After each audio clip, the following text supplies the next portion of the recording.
Like करें, subscribe करें, comment करें। आपका दिल से शुक्रिया होगा राधा शर्मा जी।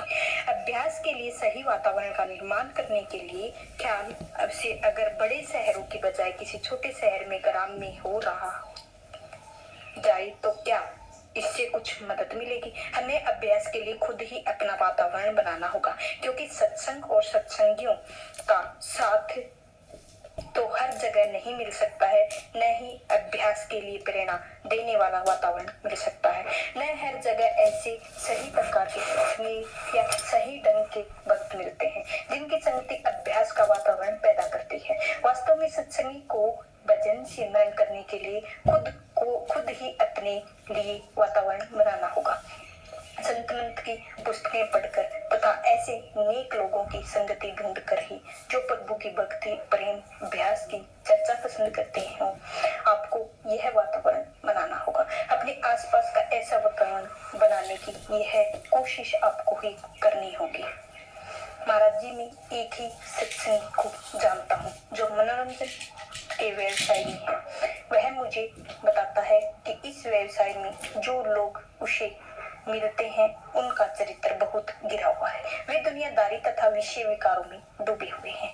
क्या यह सत्संगी इस प्रकार का व्यापार करते हुए भी भजन सिमरन का वातावरण बना सकते हैं? हाँ, अगर वह संत मत के सिद्धांतों पर अडिग रहे, नींव तैयार हो, तभी उसी पर निर्माण किया जा सकता है। बिना नींव तो हम कुछ भी नहीं बना सकते हैं। रेत पर कोई मकान खड़ा नहीं किया जा सकता है, जैसा कि हजरत ईसा ने फरमाया है। तुमको एक मजबूत शिला पर निर्माण करना चाहिए। संत मत के सिद्धांत यह नींव है जिस पर खड़े होकर आपको निर्माण करना है। अगर आप सोचते हैं कि व्यापार करते हुए फिसलते गिरते खतरा है, तो बेशक व्यवसायिक रूहानी अभ्यास को आपको कोई मदद नहीं देगा। अगर आपका मन हमेशा फैला हुआ है, अगर आपके मन में ऐसी स्थिति में है जिसमें हमेशा कहीं ना कहीं फिसलने की संभावना है, तो इससे भजन सिमरन में आपको कभी भी मदद नहीं मिलेगी। सही प्रकार से वातावरण भजन सिमरन के लिए ही बहुत जरूरी है। अगर ऐसे व्यापार में आपको वह सही वातावरण मिलता है तो ठीक है, आप खुद ही इस बात को अच्छी तरह से महसूस कर सकते हैं। महाराज जी नामदान के समय हमें यह वादा करना चाहिए कि तन मन से हम एक नेक और सदाचार पूर्ण जीवन बिताएंगे। यह वादा इतना जरूरी क्यों है? तो इसका आंसर है ये सभी वादे बहुत जरूरी हैं। अगर आप बाहर हमारा चरित्र अच्छा नहीं होगा तो अंदर भी कभी प्रगति नहीं कर सकेंगे। अंदर अनेक प्रबोलन है और अगर बाहर आप दुर्लभ हैं तो अंदर में भी कभी दुखी और दुर्बल होंगे और आप कभी प्रगति के योग्य नहीं बन सकेंगे।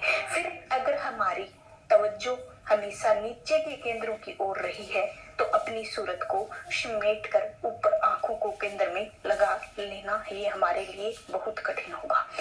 अब जब तक हमारा चरित्र अच्छा ना हो, हमारी रहनी पवित्र ना हो, जब तक हमारे तीसरे तिल को पर एकाग्र होने के समर्थ न हो जाए, तब तक कोई रूहानी प्रगति नहीं कर सकते हैं। साथ ही हम बीज भी तो बो जा रहे हैं। हजरत ईसा ने इस बात को बाइबल में स्पष्ट किया है कि कुछ लोग एक स्त्री के चरित्रहीनता के लिए पत्थर मारने जा रहे हैं।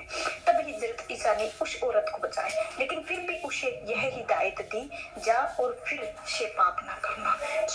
इन सब गुनाहों से आपको दूर रहना चाहिए, क्योंकि सब आपको संत मार्ग पर लगा दिया गया है। आपके अवसर मिला है, आपने आप को पूर्ण बनाए हैं। आप इन कर्मों को अपने आप को दूर नहीं रखेंगे तो हो सकता है कि इनका कर्ज चुकाने के लिए आपको फिर इस सृष्टि में आना पड़े।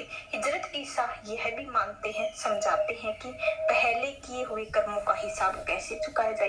वे फरमाते हैं, अगर तुम एक आंख वाले हो जाओगे तो तुम्हारा सारा शरीर प्रकाश से भर जाएगा। अपनी चेतनता के आंखों के केंद्र तक ले जाओ और उस प्रकाश को अपने अंदर देखो। वह ज्योति और आवाज आपके मन की इंद्रियों के घाट से हटकर अंदर और उनके स्रोत में ले जाकर उसे निर्बल करने के लिए सहायक होगी। गुरु अमरदास जी कहते हैं कि सतगुरु का उपदेश पर चलकर अपने अंदर शब्द का प्रकाश प्रकट करने से अज्ञानता का अंधेरा दूर हो जाता है। आत्मा रूपी ज्योति परमात्मा रूपी परम ज्योति में लीन हो जाती है। गुरु गुआन अंजनु सचो नेत्री पाइया अंतरी चाणनु अगीन आनु अंधेरा गवैया ज्योति ज्योति मिले मनु मिनुआ हरी हरी शोभा पावनिया। तो आज का सत्संग इधर ही समाप्त होता है। चैनल को लाइक करें, सब्सक्राइब करें, कमेंट करें। आपका दिल से शुक्रिया होगा। राधा स्वामी जी। जी राधा स्वामी जी।